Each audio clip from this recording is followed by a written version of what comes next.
Hello, friends. Welcome to another episode of the Above Board podcast. Our guest today is Judy Belmont. Judy and I connected a few months ago, and after chatting with her and reading through her latest book, I knew she'd make an incredible guest to our show. With over 4 decades of frontline experience in mental health and in wellness, Judy is a seasoned psychotherapist turned author, coach, and keynote speaker. She brings practical tools and insight to the emotional wellness conversation, including but not limited to her latest book, which is book number 11 for her, by the way, called 110 CBT Tips and Tools. Judy, welcome to the show. Thank you. Thank you for having me. Oh, I'm so Thank you for happy that great introduction. No, I'm happy that you're here, and I've got a number of different questions today, and actually, for the folks that are watching this on YouTube, I'm holding up the book 110 CBT Tips and Tools, and so I know what it is because I've been reading through the book. But I guess for the folks that are listening that maybe have never heard that acronym before, what the heck is CBT? Okay. CBT stands for cognitive, which means mind, behavior, therapy. And it is the most widely adopted orientation in the world. And basically, the focus is the quality of your thoughts determine the quality of your life. If you think in healthy ways, you're going to feel good. If you think in unhealthy ways, you're not going to feel good. Yeah, and I think I'm curious. Because you said that you said that to me the first time we talked, and I thought, like, what a novel idea, like an easy idea, but then a novel concept at the same time. Yep. What Yep. are, and we'll get into this as we discuss throughout, but maybe just some thoughts for the folks that are listening to this that are maybe like not skeptics, but the person that's like, well, that sounds great, that's easier said than done, Miss Judy. So how do we actually do that? What would you say to somebody that Well, responds that so way? so that's why my books are very practical. Mhm. I have tips on not just the importance of thinking positively, but how do you actually do it? And there's a lot of ways to identify unhealthy thoughts, identify what's called cognitive distortions, which means unhealthy patterns of thinking, and changing them. And I'll give you an example. If if I had a client coming into my office when I'm a retired psychotherapist, but um, when I did for over 40 years, and someone say, "Oh, I feel like such a loser, I failed, etc." I would write it down, and this is a technique. And then after they would tell me their thoughts of why they feel so bad, I would say, let's look at the thoughts that you have and see if they're rational or irrational. So, Mhm. I'll never get it together. Is that rational? Is that a fact or is it fiction? And a lot of times people believe fiction as fact. They Mhm. really believe that they won't get their life together. But then I help them identify cognitive distortion. That would be fortune telling, because you're telling the future, what's going to happen in the future, that you'll never get it together. All or nothing thinking, which is overgeneralize and over catastrophize. So, how you would change that sentence, then I would help them restructure. It's called cognitive restructuring. And I would help them rephrase that sentence up until now. So, it's more temporary than permanent. Up until now, I've had a hard time making my life the way I want it. Yeah. So there's a whole difference in our self-talk when we talk in absolutes and cognitive distortions, and we talk in more factual ways. Yeah. Yeah. And I would imagine that's a journey of something that's like, it's practice and progress, not perfection, right? I mean, just to change your narrative and that self-talk, Mhm. um, it obviously requires action. And I think I'm curious because I've been going through the book, and what I like about it is, and I don't know if this is the way it should be, but I've kind of like skipped around. Yeah, no, Um, that's it's tailored to that. It's like whatever you need, you can just look at a different tip. You don't have to go from A to Z because they don't follow each other. yeah. Now, I does the book does someone benefit by going through this with a therapist or like someone to hold you accountable, or is it something that you feel like people can do on their own? The nice thing about self-help books, including this one, but really any self-help books, is there can be an augmentation to therapy, but it's not necessarily a replacement, but that doesn't mean you can't help yourself through it. So Mhm. you can gain, but sometimes people's situations are disturbing enough and they're too stuck that therapeutic help is really ideal. But Mhm. you don't I always used to use what's called bibliotherapy, either my books or other people with my clients, and that was always an eye opener for them because when they read outside of the session and then we come in and talk about it, and we do some of the exercises in session, or they showed me what exercises they did during the week, that's really when a lot of the therapy really takes place. You're Mm. not gonna be able to go to a personal trainer if you're trying to get physically fit and be physically fit once a week by or once every other week by having your appointment. You have to work in the middle in Yeah. order to actually develop a level of fitness. Right. So that's what I think self-help books are great as an aid to the therapeutic process, but that doesn't mean you have to be in therapy to use it. You Yeah. certainly can. Yeah, I think what I enjoy about it is it's almost I wasn't when I ordered it, I wasn't expecting, quite literally, like, how large it is, like, I'm holding it Uh, next to my head. I didn't expect it either when I wrote it, and I was on the computer. It wasn't so large on the computer. But what's kinda nice about it is it gives me this, like, experience of almost being in college again, like studying, like having a almost like a workbook or a textbook. And the analogy that I would use, or as you were talking about that and working with a therapist, let's say, is like it's almost like going into your like meeting with your teacher and then having the homework in between that. Yeah, And I yeah. kind of have enjoyed so far working through it, and in my mind feeling like, oh man, I'm like a student again, but like this is for my for my own mental health and what have you. And I jump around to different things. The anxiety portion definitely kind of was something that I jumped straight to. And it's funny because well, it's not funny, but you talk about it in the book and you say like a third of the US population experiences significant anxiety symptoms at some point in their life. And Mhm. I don't know. I mean, I talked to so many different friends and stuff. It feels like it might even be more than that number. And then you reference that CBT is the most effective tool that we have to sort of Yeah. challenge and replace those cognitive distortions, as you say. Um, and I think for me that sticks out because that's something I deal with. I get super busy, I get stressed out, I get focused on work, and then I get anxious about all these different things that I have on my plate. Um, can you maybe talk about maybe just some like real life examples? Because you and I discussed this before, whether it's like someone that has anxiety with their money, like when the markets go down and they experience that. I mean, that it shows up in so many different areas of your life. Maybe give us some examples of techniques to deal with that. Yeah, that's a great question. Well, first thing, anxiety is adaptive in some ways. If we didn't have anxiety, we would get into car accidents all the time because we wouldn't be anxious about if Mm, someone might go through a red light, because sometimes people don't always follow the rules. So I'm always like on high alert when I drive. So some level of anxiety is adaptive. What's not good is too much anxiety when it becomes out of control hmm and when it really debilitates your life.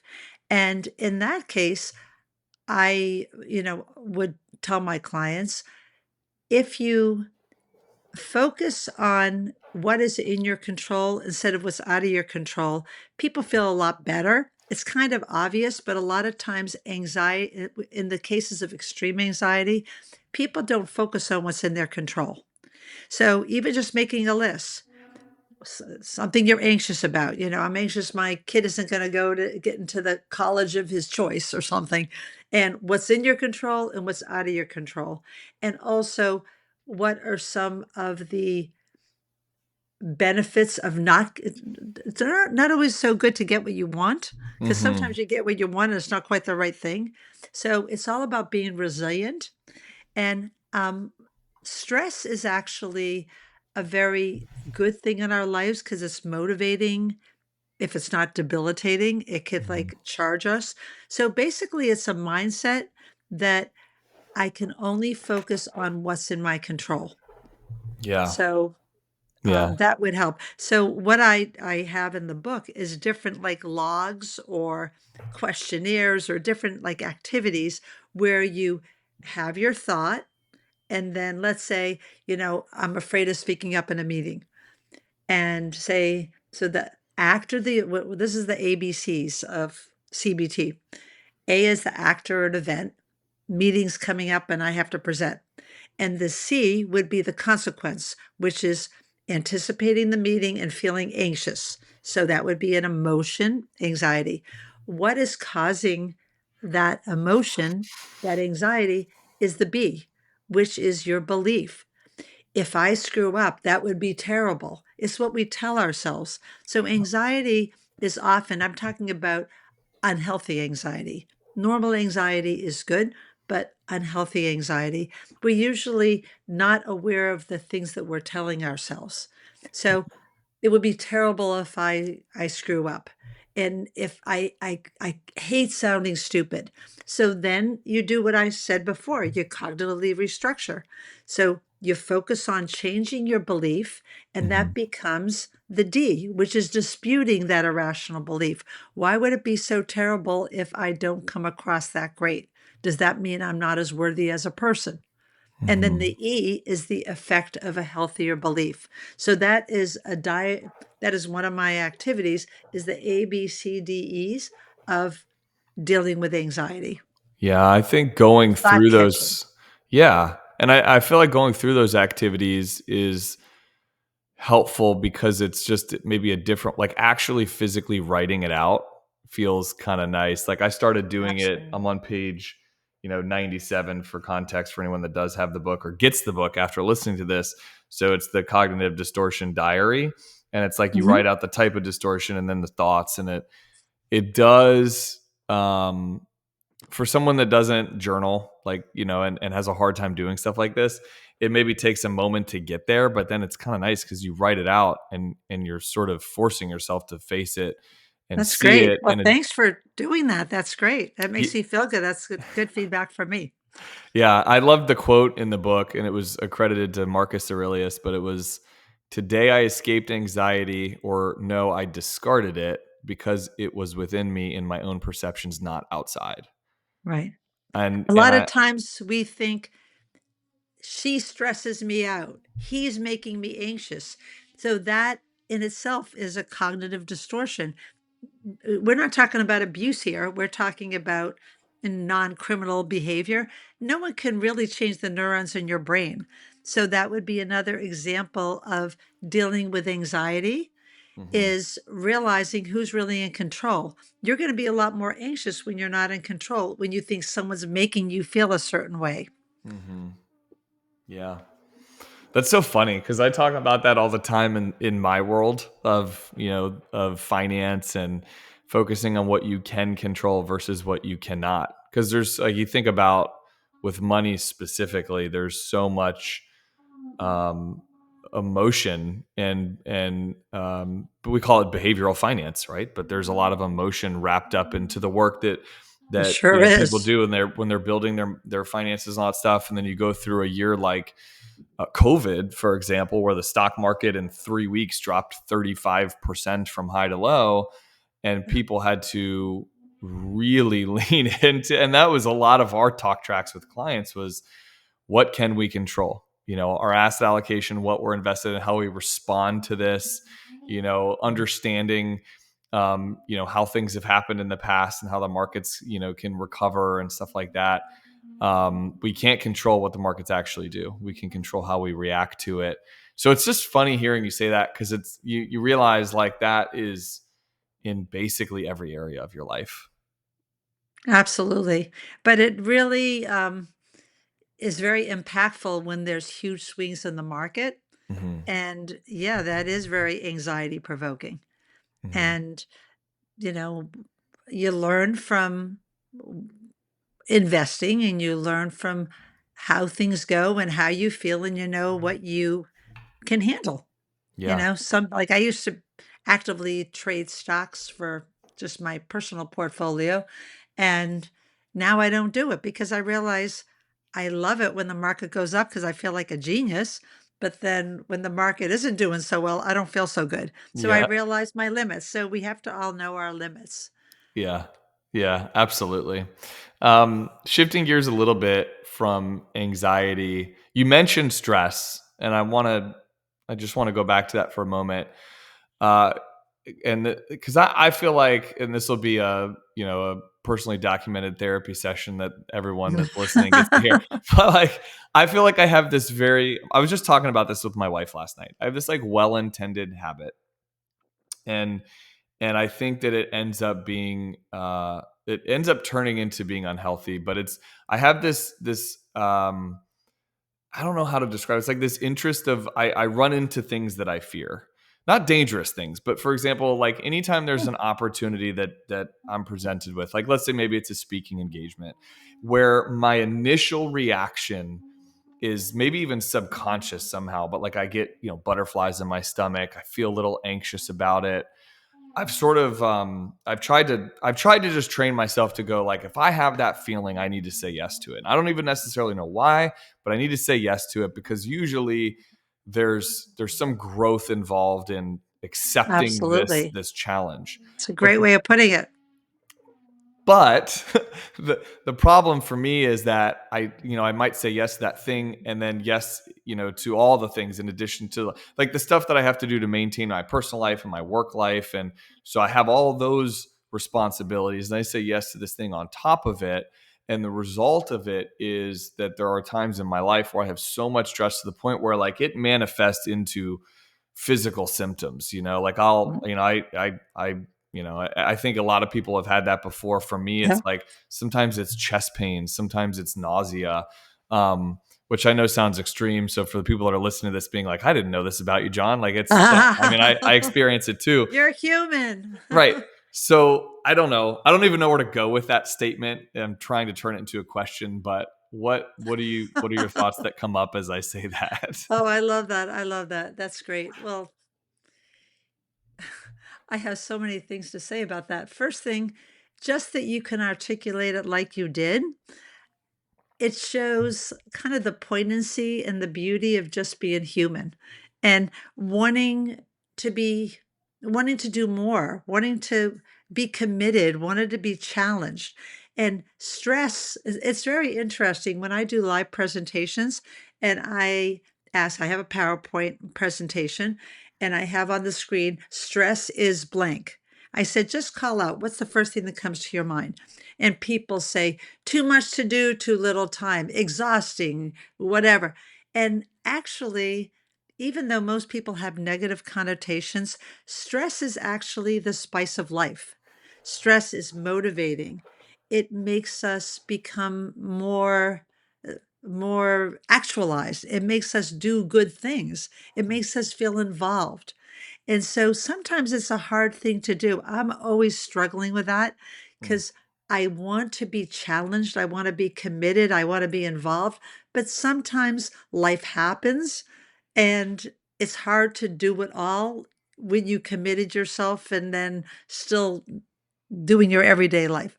Um, so I think you depicted beautifully the dilemma that a lot of us have that want to keep on growing, that we have a growth mindset. We want to keep on developing. We just don't want to rest on our laurels. And I think that is just beautiful. So I guess my answer to your semi question is keep on doing what you're doing mm. and realize that stress is not bad for you. It's just that you learn from it. When you stress, when you become too stressed out, maybe the next time you'll say, oh, I can't do that, but I can do that. We're constantly a work in progress and fine tuning, but it's not bad to kind of test your limits and realize, okay, that was a bit too much. Yeah.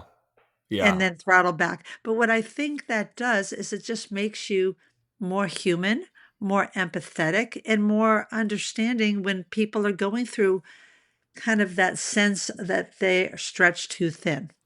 Right. I love that you said that stress is the spice of life. Mhm. Because I think most people in that exercise that you gave in the presentation of saying stress is blank would insert words like bad Yeah, or exactly. harmful or negative, Right. and and and I get why, because I get that, at different points of time we've been in stressful points that maybe don't feel healthy for us, but it doesn't need to be that. And I think that's an important thing to think about. So do you know anything about the Enneagram types? Have you heard of this? No. In Enneagram, it's kind of like Myers-Briggs. It's sort of a newer um, version of that. And so as a team at our company, there's 8 of us. So everyone's got different personalities and feelings and beliefs and how they do stuff. And so I am an Enneagram type 3, which is known as, I've got actually the book sitting right here next to yours. It's known as the successful achiever. Mhm. That's my personality type. And I've heard you and it's funny because when we did this, like we took the test and we sat with an Enneagram person, we did this and they got to type 3, and I thought, "Oh yeah, no. Yep, that's like good, bad and indifferent. That feels like I identify with that one." And my whole team, like everyone looked over at me and then they were like, Oh, that's you." And there are great qualities to great. that and there are not great qualities to that. And I've actually heard you say that high performers, high achievers aren't actually always that mentally healthy. Like, and I would imagine that most people would, like myself, who defines myself as like a high performing person. Um, I care very much about, part of being a 3 Enneagram is that I care very much about the perception that others have of me. So there might be certain times where like I look like I'm doing a great, but I don't feel great. But I'm curious, what did you mean by that statement when you said that, high performers aren't always the most mentally healthy? Well, a lot of people can be very successful Hmm. and they can be very wealthy and seem to have it all, and they can be miserable because their self-talk isn't healthy. Mm. And others are not as successful outwardly, but they love themselves more.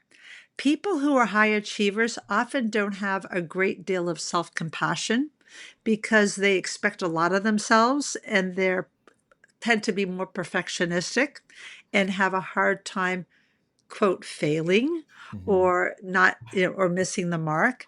And so there's actually been studies done that people who are happier aren't necessarily the most successful, but there's a couple things. One is they're more self-compassionate, which is more self-forgiving. They're more kinder to themselves. Because usually people who have high expectations of themselves kick themselves when they don't Hmm. make the mark. I So feel that. that's Yeah. right. But that's not going to make you happy. So that all goes to self-talk again. So going back to the premise of CBT, of how we talk to ourselves. And also people who are very successful sometimes have more of a fixed mindset that, oh, I'm so good at that. But then they always have to meet that mark or even get better Hmm. because they have this fixed mindset that this is who I am and I have to be, almost perfect. Hmm. But then there's a growth mindset, which is I'm willing to take risks and I'm willing to fail so that I can succeed later on. And I'm always a work in progress. So I think that people who have a growth mindset are generally happier people. But I want to Hmm. go back to stress for a second because you touched on some very important points. Um, and I want to refer a book. It's called The Upside of Stress by Kelly McGonigal. And she is a stress, or at least at the time of her writing, and she has a TED Talk, was a professor at Stanford. And she would teach about stress management. And she used to teach how stress was bad for you and how to avoid stress or escape it. But now what she teaches in the upside of stress is embrace it, chase it, because by chasing stress and by having the mindset that stress is good, just even having the mindset that stress is good for you will make you healthier rather than try to escape or avoid it. Hmm. Because, what about getting married, going on vacation, having a child? I can't think of other things more stressful than some of those things that I just mentioned. Yeah. But we embrace it because that gives us meaning in life and that gives us the quality of life. So when people stop trying to avoid stress, I used to hear all the time my clients say, I just don't want to think about it. I don't want to even focus on it, talk about it, but it's eating at them. Hmm. And it's like, face it, just like you're doing. I think that's beautiful. And it's beautifully put how you described yourself. That's what makes you deeply human and deeply feeling, and that energy emanates to other people. Hmm. And I think avoiding it only makes you feel worse. At It least, makes you powerless because oh, it's controlling you. oh, for sure. I mean, I definitely feel that when I'm, I guess procrastination is the word, but I can tell sometimes when I'm avoiding dealing with that feeling. Mhm. And it's funny. I say something to clients like, that I had a client once tell me, I have all these credit card bills and statements that I get them in the mail every month, and I just put them on my desk and I never open them. I can't bring myself to look at it. And I'm like, well, I understand that, and I understand why that is. However, whether you look at it or whether you don't look at it, it does not change the reality that it exists. You And that still owe the money, right? Yeah, and that you have to do something about that to deal with that problem and address it. And it's not going to happen overnight. It's going to take work. And I think in that way, that's a pretty good analogy compared to this, where my version of a collection of bills piling up might be the things that I'm emotionally avoiding, um, and that almost like makes the stress worse, because then when you like Oh, it'll yes. come up for me, and I'm like, no, not right now. Like, no, today's Saturday. I don't want to think about that today. I'm gonna push that back down, and then they have this term called the Sunday scaries. I think it's a funny term, I but never heard that. the Sunday scaries is a term to describe um that feeling of maybe dread that, oh, Monday I got to face all this stuff. I got to wake up Monday and I have to face all these things. So you're kind of starting to like emotionally deal with things on, the feelings of it on Sunday. And so I very much I try to avoid that. When that comes up, I'm like, why is that like, why do I feel that way? Like I've designed this life that I should be excited for Monday, not terrified of what's happening Monday. And usually it's a result of I've suppressed some of those things and I haven't emotionally dealt with it yet. Mhm. Um, do you have any other? I'm curious, like in your, I mean, goodness, like your career spans over 40 years of doing this work, and I think it's beautiful that it's reflected in these books and teachings that you provide to not only individuals like myself, but like people in your industry that could benefit from it as well.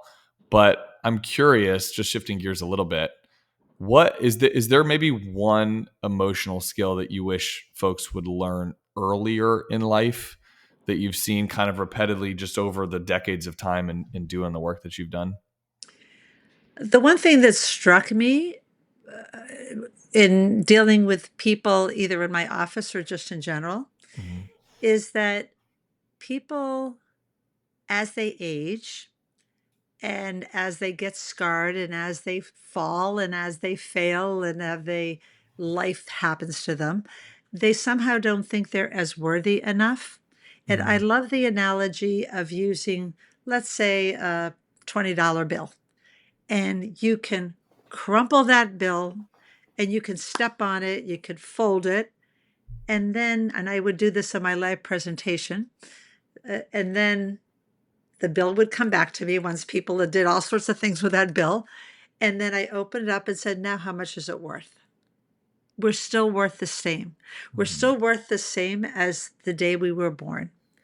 And I would say that's the one thing that strikes me is that as we get older, we often kick ourselves for missed opportunities or screwing up, or why didn't I know then that things that I know now? Mm. And we need to learn the art of self forgiveness, self compassion, and that our self worth remains the same. Yeah. And I think that if people felt that way, they wouldn't have as much anxiety about what people think and are they going to achieve this or are they going to do a good job in that and are people going to like it. It's all nice, but we need to love ourselves first because just like uh the what the flight attendant says before we take off in the plane, in a case of emergency you put your mask on before someone else. I know it's a very overused type of um, image, but it really is true. We need to focus on our own self care and own self love because we have the longest relationship with us, with ourselves, more than anybody else. And that really makes us much healthier for everyone else to make sure that we focus on ourselves and appreciate our worth. Do you have a maybe a favorite exercise or tool that can help people shift their mindset kind of quickly to be able to maybe be a little more grounded or focus on our self-worth a little bit better? Well, what is what I just told you? Just even like you take out a bill and you think, hey, this is crumbled, but it's still Yeah. worth the same. Yeah. But I'm a big fan of like self-help metaphorical toolkits. So for instance, I would have my clients assemble things from around the house that represents things that they're struggling with. Let's say a stress management toolkit. Let's say they have that. So they put in a jar or in a box or something like that on the kitchen island things that remind them of their worth and Mhm. of how to deal with their stress. So maybe it would be an elastic band. Elastic band, if you stretch it too much, it's going to break, snap. But if you don't stretch it enough, it's going to be limp and Mhm. lifeless. So, elastic band will remind us that stress is good, it's positive, but we just need to be able to manage it and feel engaged and involved without being too much or too little. Another one would be a Hershey kiss or one of those Hershey hugs. The importance of kindness, the importance of self love. And this is also fun to do with kids. What are some metaphorical things that we have just looking around the room? A pencil. We can rewrite our next chapter, or not rewrite, we can write our next chapter and we can edit our past. We Yeah. have that ability using a pencil. Then Right. there's an eraser. That's another stress. It's okay to make mistakes. There's so many in my book. There's one of my tips is examples of all these successful failures. Oprah Winfrey, Walt Disney, Michael Jordan, Abraham Lincoln. They all had stunning failures that led to tremendous success. Right. So those metaphorical toolkits, I think, would be kind of a fun thing to do. I've heard you talk about resiliency before as well. And when I think about the elastic band analogy, it makes me think of resiliency. I think Mhm. the quote that you said to me once was, "I don't believe in silly optimism, but I believe Right. in resilience." Yeah. Big difference because when people say things like, oh, it's all for the best, oh, it all works out. Some things really don't, but Mhm. we can still turn out okay even when things don't turn out. Yeah. And a lot of times people don't realize that. They think that their life is over when some terrible thing happens. It's a shame that terrible things happen, but if we have the seeds of resiliency, we can live again, we can Mhm. love again, but it doesn't mean that we don't have the scars. Yeah. And that's what really makes us beautiful and human, that we can still grow despite the pain. And it's kind of like, post-traumatic growth, post-traumatic stress turning into post-traumatic growth. And so many people are stuck with their post-traumatic stress, whether it's the loss of a loved one or losing a job or kicking yourself because of a missed opportunity, rather than the post-traumatic growth. What Hmm. have you learned? What have you gained? And how to have the seeds of resiliency going forward. Yeah. Yeah. Cause there's always learning in those opportunities, isn't there?